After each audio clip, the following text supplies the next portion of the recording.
Hi there.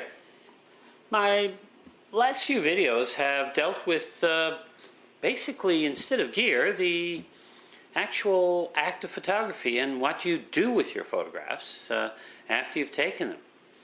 Now, it's been a very cursory look at it. I haven't tried to in any way come up with a plan you should follow or a very all-inclusive list of ways to share your images.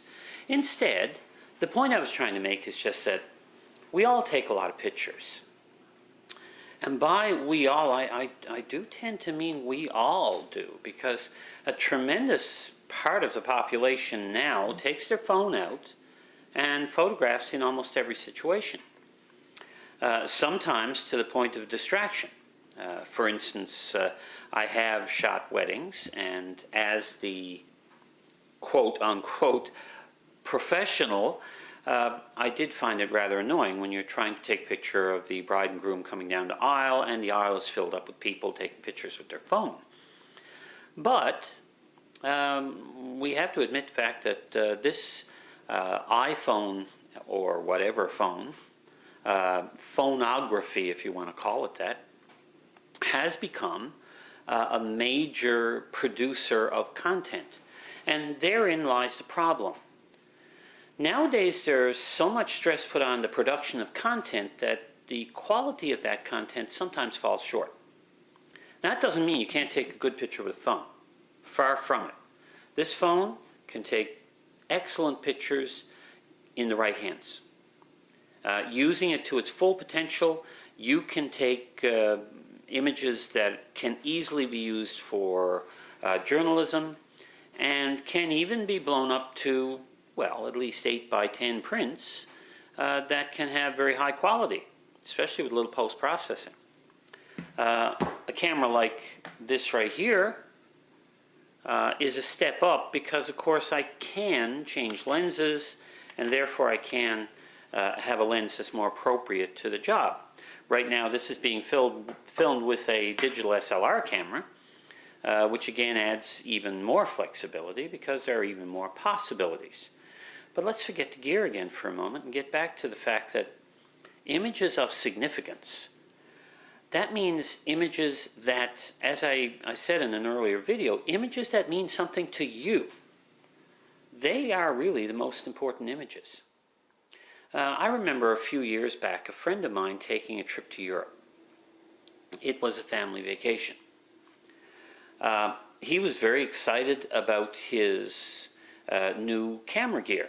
He had his first digital SLR camera, and he had a couple of nice lenses.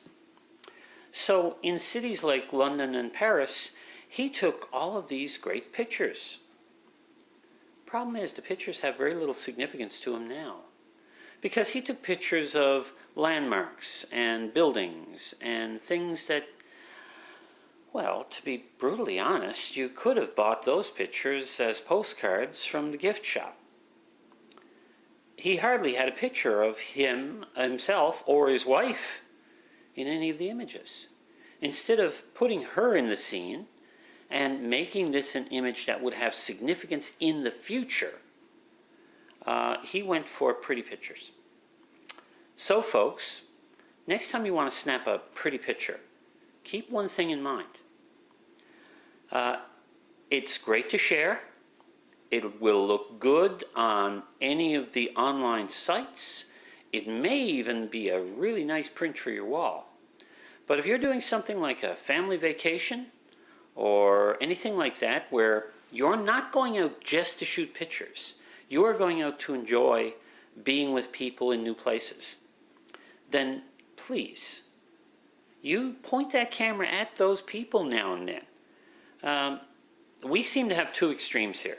We have the people who take their phone, they snap selfies and group shots and all the time, they upload them all to Facebook, and you're inundated with all of these pictures where you can hardly tell even where they are. Then you get the other extreme that have their nice camera, their fancy camera, and they think they have to produce art, and that art has to be something profound and lasting, and they forget to point it at the people at all. Somewhere in the middle, there is the perfect vacation picture. So next time you're on vacation, go for that one. Well, folks, remember, if you liked the video, click like. If you want to see more, click subscribe. And if you think this might be a message that will go over well with your friends, then share. So long for now.